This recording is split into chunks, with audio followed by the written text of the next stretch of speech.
muito famoso, muito forte, forte mesmo.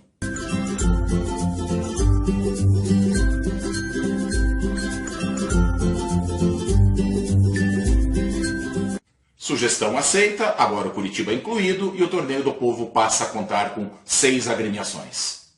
Na primeira fase, o Torneio do Povo, as 6 equipes, são divididos em 2 grupos.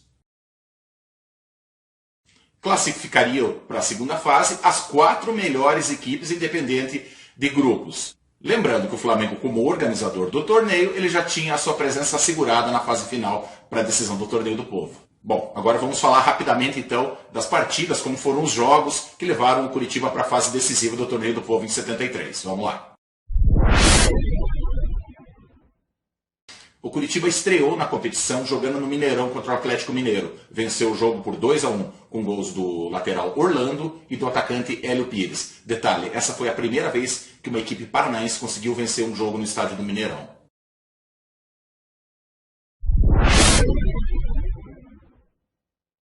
Na segunda partida, o Curitiba foi até a Fonte Nova enfrentar o Bahia, acabou sofrendo um revés, perdeu por 1-0. Nesse jogo, o atacante do Curitiba, Zé Roberto, acabou desperdiçando um pênalti. Na terceira partida, o Curitiba enfrentou o Flamengo, no estádio Couto Pereira, naquela época se chamava Estádio Belfort Duarte, e venceu o jogo por 2-0. Novamente com gols de Orlando e de Hélio Pires. Detalhe, depois do segundo gol do Curitiba, o Curitiba resolveu tirar o pé. Poderia ter feito mais. Então 2-0 na oportunidade ficou barato para o Flamengo.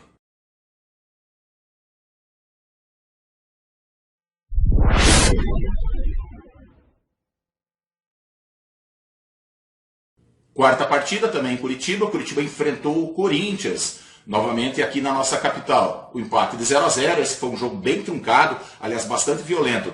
Nessa partida, o Curitiba acabou perdendo o Tião Abatiá, sofreu uma contusão e acabou ficando fora do time principal do Curitiba por 2 meses. Última partida da primeira fase. Curitiba iria jogar contra o Internacional no estádio da Beira-Rio. O empate bastava para o Curitiba classificar para a fase decisiva do torneio. Foi o que aconteceu, o jogo foi 1-1, com direito a um golaço do meia Negreiros, chapelando o grande zagueiro chileno Figueroa, ídolo do Colorado naquela época. Tá? Um gol que realmente marcou história naquela época. Para a segunda fase estavam classificados o Flamengo, organizador do torneio, o Corinthians, o Curitiba e o Bahia. A fórmula encontrada seria um quadrangular, pontos corridos, mas somente em turno único.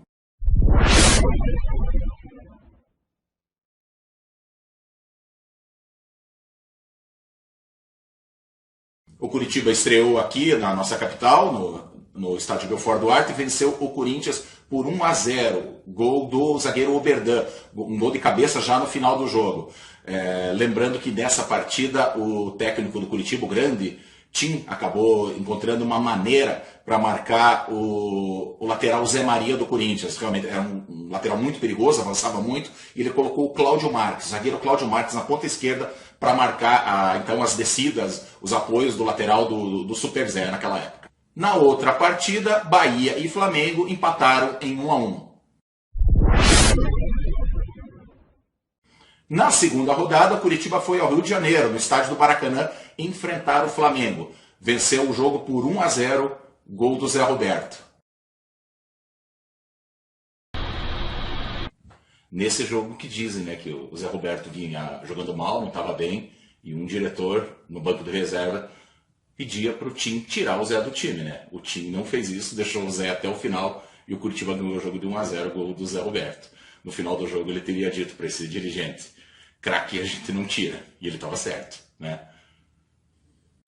No outro jogo, Corinthians e Bahia empataram em 0-0. Agora vamos falar da partida decisiva, a partida que decidiu o título do Torneio do Povo de 1973. O Curitiba liderava o torneio, tinha ganho as 2 partidas, o Bahia estava em segundo lugar e o jogo era Bahia e Curitiba lá na Fonte Nova. Para o Coxa levantar o título, servia um simples empate. O que já estava bom, acabou ficando melhor. O Curitiba saiu na frente do placar, logo no início do primeiro tempo, 1-0, gol de fora da área, um gol muito bonito do ponta esquerda Aladim. Velocidade para Aladim, ultrapassa a da cabeça, marcha, abre caminho no campo de ataque, Zé Roberto, excelentemente colocado pela esquerda, ele vai fazer a volta, faz a tirula, complementa a finta sobre o homem que era Baiaco da trave, Hidalgo percebe Nilo, deslocando-se, desprendendo-se do campo defensivo para o campo de ataque da Nilo, correu Nilo, Roberto leva o lateral, busca a tabela, salvando o lateral, passando por ele, da Aladim, gol descendo, vamos pro gol, passa a bola, atenção, é gol!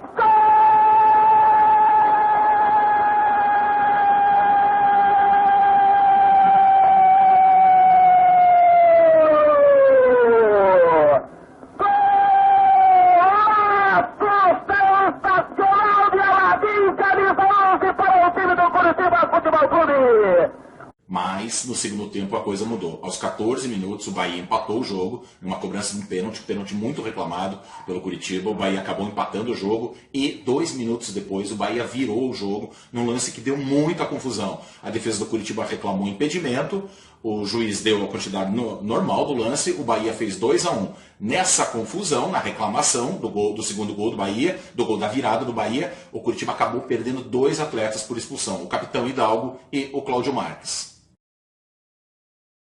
Bom, agora o Curitiba precisava empatar o jogo, buscar o empate para ser campeão, só que estava com 2 homens a menos em campo, então uma tarefa bem difícil. Então depois da expulsão dos 2 atletas do Coxa, o time acabou fez algumas modificações do time e colocou o centroavante Hélio Pires bem enfiado ali no meio da zaga do Bahia, né? E a ideia era, cada bola que o Curitiba recuperasse na defesa, tentar achar o Hélio Pires ali no meio da zaga do Bahia para tentar alguma coisa. E foi o que acabou dando resultado. Numa das roubadas de bola do Curitiba, o Zé Roberto lançou o Hélio Pires, a defesa do Bahia parou, porque um torcedor na arquibancada apitou para tentar enganar o atacante do Curitiba, deu errado, o atacante Hélio Pires deu continuidade na jogada, quem parou no lance foi a zaga do Bahia, o Hélio Pires fez o gol, deu muita confusão, o Curitiba empatou o jogo 2-2, então esse placar dava o título para o Curitiba.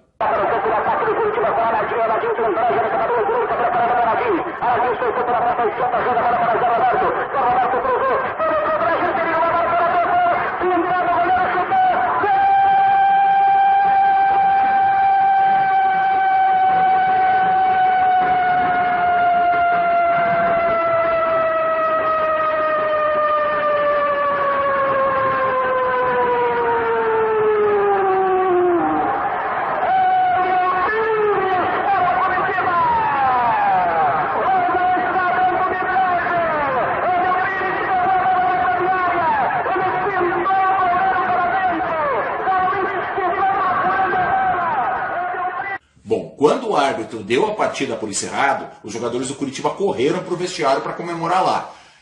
Só que os dirigentes do clube baiano pressionaram o árbitro, porque, segundo eles, faltavam os descontos do jogo por causa das paralisações, das confusões. Pois bem, o árbitro foi ao vestiário do Curitiba, chamou o time do Curitiba para voltar. Contrariado, o time do Coxa voltou, jogou mais 3 minutos, aí sim, aí o jogo acabou e o Coxa pôde comemorar a conquista do Torneio do Povo em 73. No dia seguinte, por volta das 18h45, a delegação do Curitiba retornou à nossa capital. A chegada do Curitiba no aeroporto foi um negócio assim sensacional. Muitos torcedores lotavam o saguão do aeroporto Afonso Pena. Fora isso, uma carreata com milhares de torcedores que acompanharam o Curitiba, que desfilou em carro de bombeiro, em carro aberto, desde o aeroporto até a chegada aqui no estádio Couto Pereira. Então foi realmente uma recepção, um negócio assim magnífico.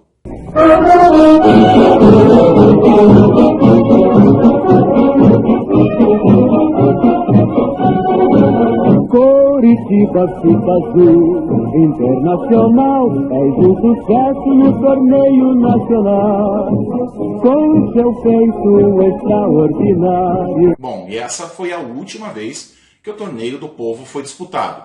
No ano seguinte, em 1974, não houve espaço no calendário para a disputa do Torneio do Povo. O Campeonato Brasileiro de 73 ele estava atrasado, ele acabou invadindo o ano de 1974, em seguida já começou o outro Campeonato Brasileiro, o Campeonato de 74, era ano de Copa do Mundo, então o calendário ficou bem inchado, foi muito difícil, não havia mais espaço para se jogar o Torneio do Povo. A partir daí a coisa só piorou, porque, por exemplo, em 1976 o Campeonato Brasileiro inchou mais ainda, já tinha 54 clubes, em 79, 94 clubes disputaram o Campeonato Brasileiro. Então, desse jeito, não houve mais espaço para se disputar o Torneio do Povo, infelizmente. E a importância do Torneio do Povo? Bom, como eu ressaltei no vídeo várias vezes, o Torneio do Povo foi criado pelos clubes brasileiros, né? Então por isso talvez, a gente já falou, por isso até hoje talvez a CBF não reconheça como oficialmente o Torneio do Povo. Mas vamos lembrar que isso não tira o mérito de quem conquistou, muito pelo contrário. Essa foi uma época mágica do futebol brasileiro. Os grandes jogadores, os grandes ídolos da seleção brasileira, eles jogavam aqui, nos clubes brasileiros. Então os campeonatos eram uma festa, com esses craques desfilando sobre futebol pelos campos do Brasil todo. Era uma época assim, realmente muito legal. E o mais importante de tudo é que o Torneio do Povo ele teve o reconhecimento do povo. Eu acho que isso já é o bastante, né?